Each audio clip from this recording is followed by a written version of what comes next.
Hey, what's up, Gamer Crew? Anger Banjo here. We are doing our very own Banjo View today, where we take a look at one of the later games we've actually played recently, and we're going to cut it apart and kind of pick it apart and give our actual thoughts about the title. Now, before I preface into what this game is, I want to point out there has been this recent growing trend among game companies to do remakes and remasters where they essentially just either port the game with some updated things in the game and add the DLC from the original version in a remaster on the new current generation of consoles, which seems to be an ongoing trend for a lot of companies, or you could remake the game from the ground up. And there have been some pretty solid remakes from the ground up. You had Final Fantasy VII Remake earlier this year. We also had the Tony Hawk Pro Skater 1 and 2 combined into one game. And we also had Ratchet and Clank back in 2016 after the movie launched. And let's not forget about the remake for the Spyro trilogy. So there is a big difference between a remake and a remaster. And the game today we're going to be talking about today is in the remaster category. It's not a remake. They didn't tear it down from the ground up. And I gotta say, we're going to kind of dissect this game and pick it apart. And today's game is Kingdoms of Amalur: Re-Recokoning, out on the PlayStation 4, the Xbox One, and your PC. You can get it on any one of those consoles. It's about $40. If you're lucky, you can get it on sale for under $35. And I gotta say, for the price tag, yeah, it definitely is worth it. I'm not gonna lie. I enjoyed my time going back into this game, but there were some major limitations that we should have been able to see get corrected, if you understand my logic here. Now, first, we're going to kind of pick apart the game as a whole, each individual spec of the game. So first, let's talk about the technical details. Let's talk about the graphics. Everybody wants to talk about graphics. How great does the game look? Personally, to me, graphics used to be a make or break thing for me. But as I've gotten older, I really don't care as much about graphics in a game as I used to. A game could look beautiful for different ways. Yes, I think Ghost of Tsushima is one of the best looking titles out there on this current generation of consoles. But my all-time favorite game, and visually speaking, is Persona 5. I love the style designs. It's all about the style and the aesthetics. And Kingdoms of Amalur: Re-Recokoning really kind of drops the ball here.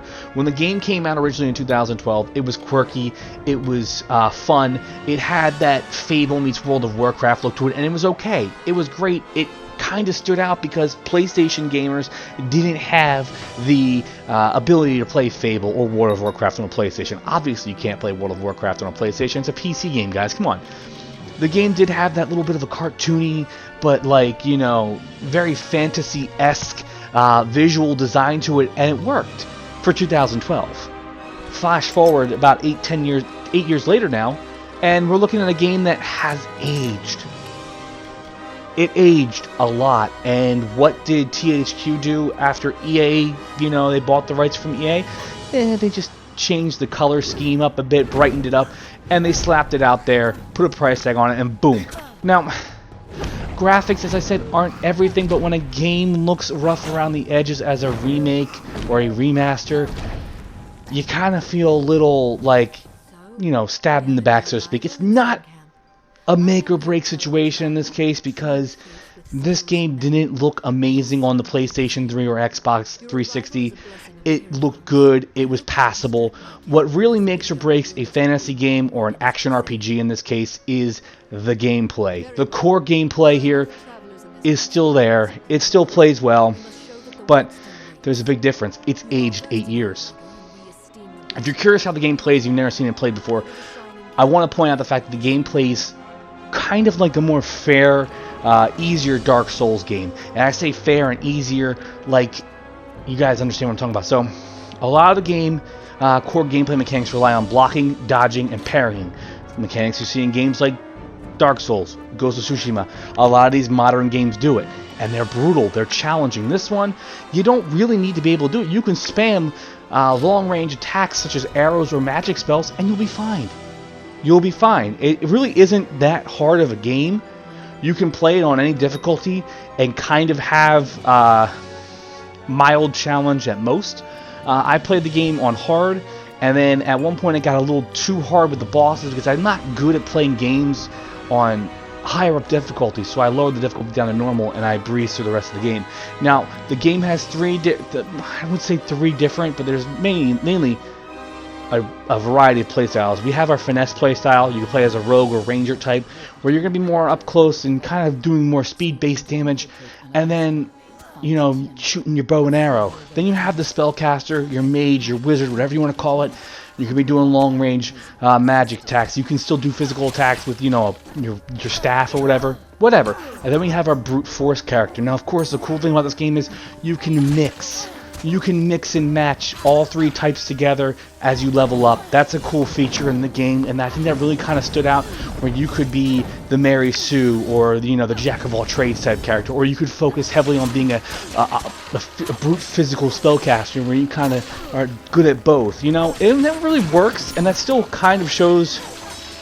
It still works as a whole in terms of gameplay and everything like that, but I kind of feel like that system is a bit antiquated and dated, but it still is kind of fun to be able to pick up a game you played years ago and be able to have access to it on the current generation of consoles, but it kind of does not really hold up as well. You'd be better off, you know, if you're spending 60 hours, better off spending it in another game at times, you feel like, but it is what it is. Now, we're going back in the presentation here real quick, and I want to point out that the game as a whole, if this was 2012, would be a fantastic game. 9 out of 10 title, which is what I think it got previously. I gave it like an 8.5 personally, but now it's not.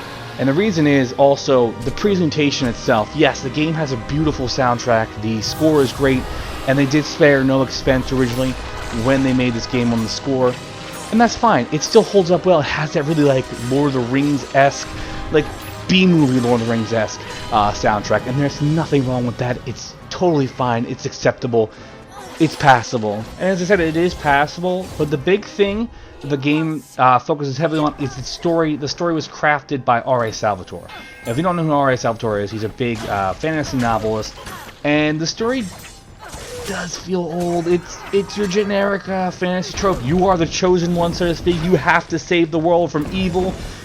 And it works and it doesn't work, but the cool thing about this game is, in like most action RPGs or RPGs of this type in general, you have a massive world, you can explore it, you can totally forget about the main quest, you can go on and do hold up a minute side quests, and, you know, go grind out some levels, which is not totally necessary. You can do a lot of things, and it works in the game's favor, and it also hurts the game at the same time, because the story should be the main thing. Now, a game that's kind of similar to this is The Witcher 3, and I love The Witcher 3, but The Witcher 3 side quests all felt like they were important, and they didn't feel stupid and unnecessary, and the main story was driven, it was important.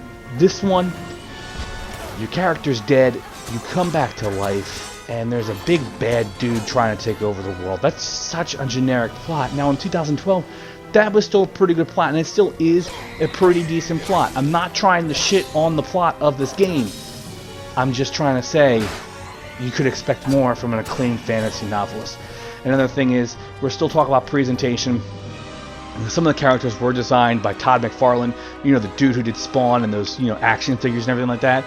That's pretty cool. The company spared no expense on the original version. Now, my underlying thoughts on this, though, are, when it came down to it, did THQ buy the rights and just do a slight upgrade on the game and slap it out to test the waters for an influence, to see if there's, you know, interest in a continuation of the franchise? If so, I'm fine with this. This $35 game, go out, buy it, play it, let them continue to make the series, because it could be a great series, it could be pretty solid. But if this is all we're going to get, then it's a total shame to the company that originally developed the game and everyone involved, because this game was a solid arcade-esque action RPG title that really didn't break the mold, but it kind of stood out and became a cult classic, and now in 2020, it just shows its age. Overall, I'm going to unfortunately have to give Kingdoms of Amalur Re-Recokoning a 7 out of 10. Now, I'm going to say this because I love the original version, but this version just kind of drops the ball, and we kind of just have to accept it, move on, and play the next game in our console, because I'm going to tell you this right now, the game came out beginning of September. I just finished it up in the back end of October. Why? Because there were other games that I felt like I should be playing instead of this. And that just goes to show you guys how this game hasn't aged well and how the remake, the remaster, it didn't do so great. Anyway, if you guys want to disagree with me, let me know down in the comment section down below. That's fine. You guys love this game, the remake, remaster, whatever you want to call it. You loved it. That's great. I'm glad you enjoyed it. I mean, I enjoyed playing it, but I kind of felt like a chore at times. But that's fine. You guys want to see more Kingdoms of Amalur titles in the franchise? I agree with you on that. Let me know what you guys think should happen in the future of the franchise, if there should be a future. If not, let me know. Make sure you guys like, comment, and subscribe. I will see you guys next time. We'll have more Let's Play videos. We're going to have more reviews. We're going to have a whole bunch of other stuff coming out. And I'll see you guys next time.